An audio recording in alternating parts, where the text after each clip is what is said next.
Bonsoir. Ce soir, c'est Mamie qui raconte l'histoire de la poule aux œufs d'or.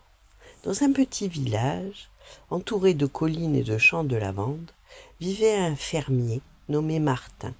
Il n'était ni riche ni pauvre, sa maison de pierre était modeste, son jardin bien entretenu et ses quelques animaux lui permettaient de vivre honnêtement. Pourtant, Martin avait un défaut. Il rêvait sans cesse d'une fortune immense. Chaque soir, lorsqu'il rentrait des champs, il s'asseyait devant sa cheminée et imaginait des palais, des coffres débordant de pièces d'or et des festins dignes de rois. Sa femme, Éléonore, plus sage que lui répétait souvent « Le bonheur ne se mesure pas à la quantité d'or que l'on possède. Il se trouve dans ce que l'on sait apprécier. » Martin hochait la tête, mais il n'écoutait guère. Un matin de printemps, alors que le soleil faisait briller la rosée sur les herbes, Martin découvrit un œuf étrange dans le poulailler. Il brillait d'un éclat jaune et chaud. Intrigué, il le ramassa et le porta au forgeron du village qui connaissait bien les métaux. Le vieil artisan examina l'objet sous toutes les coutures avant de s'écrier « Mais par tous les saints, cet œuf est en or pur !» Martin crut d'abord à une plaisanterie. Pourtant, après plusieurs vérifications, la vérité s'imposa. Cet œuf était un véritable œuf d'or. Le fermier rentra chez lui stupéfait. Il observa longtemps ses poules avant de remarquer une petite poule blanche, discrète et silencieuse. Elle semblait particulièrement agitée. Le lendemain matin, la même poule pondit un œuf d'or. Puis un autre le jour suivant, et encore un autre. Très vite, Martin comprit qu'il détenait un trésor extraordinaire. Les semaines passèrent, chaque jour la poule pondait un œuf d'or. Martin vendait les œufs à un marchand venu de la ville voisine et voyait ses économies grandir. Il répara sa maison, acheta de meilleurs outils et put même aider certains de ses voisins dans le besoin. Pendant quelque temps, tout alla bien. Mais l'or possède parfois un étrange pouvoir. Plus il s'accumule, plus il donne envie d'en avoir davantage. Et Martin commença à faire des calculs. Un œuf par jour, disait-il, cela fait 365 œufs par an, et si la poule en contient des centaines dans son ventre, pourquoi attendre? Éléonore fronça les sourcils. Parce que la patience nous apporte bien plus que nous ne l'espérons. Tu comprends rien, répondit Martin. Nous pourrions devenir les plus riches du royaume. Et à partir de ce jour, il ne pensa plus qu'à ça.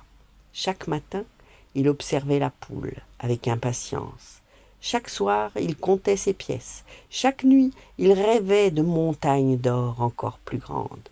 Un dimanche, alors qu'il revenait du marché, il rencontra un vieux jardinier qui vendait des rosiers. L'homme avait les cheveux blancs comme la neige et les yeux brillants de malice. « Pourquoi as-tu cet air soucieux ?» demanda-t-il. Martin lui raconta son histoire. Le jardinier resta silencieux un moment, puis lui répondit « Les fruits les plus précieux mûrissent lentement. Celui qui arrache une plante pour voir pousser ses racines perd à la fois la plante et les fruits. » Martin remercia poliment, mais il considéra ce conseil comme une vieille parole de vieillard. Les jours suivants, son impatience grandit encore, et finalement, une nuit d'orage, alors que le vent secouait les volets, il prit sa décision.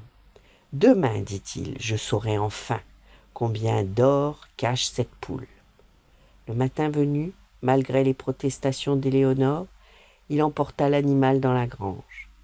La petite poule blanche le regarda calmement. Pendant une seconde, Martin hésita, mais la cupidité l'emporta.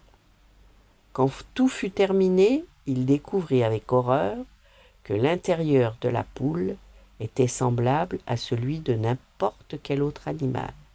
Il n'y avait ni trésor caché, ni montagne d'or, ni réserve secrète. Rien, absolument rien. Et Martin resta figé. Le silence lui sembla plus lourd que le tonnerre de la veille. Il comprit soudain ce qu'il venait de perdre. La poule, qui lui offrait chaque jour un cadeau inestimable, ne pondrait plus jamais. Et les jours suivants furent difficiles, les revenus cessèrent, les pièces accumulées fondirent peu à peu pour payer les dépenses. Martin évitait le regard des villageois et ne trouvait plus le sommeil. Un matin, alors qu'il travaillait tristement dans son jardin, il aperçut le vieux jardinier. L'homme observait une jeune pousse qui sortait de terre.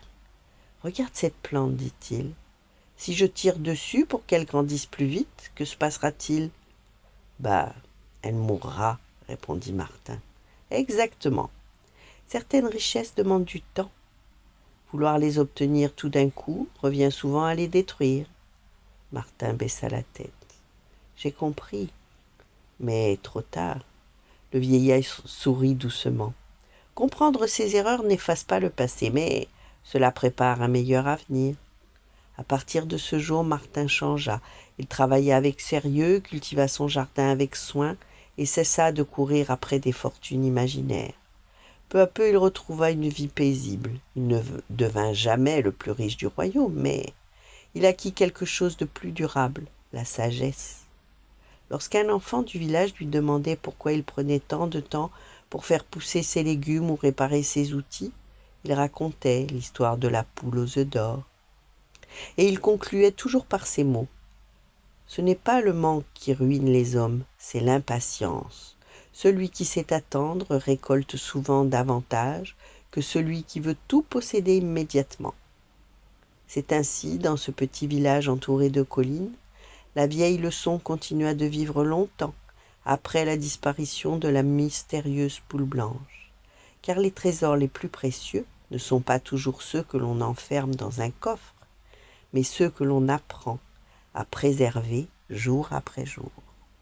Voilà, bonne nuit, faites de beaux rêves et à demain.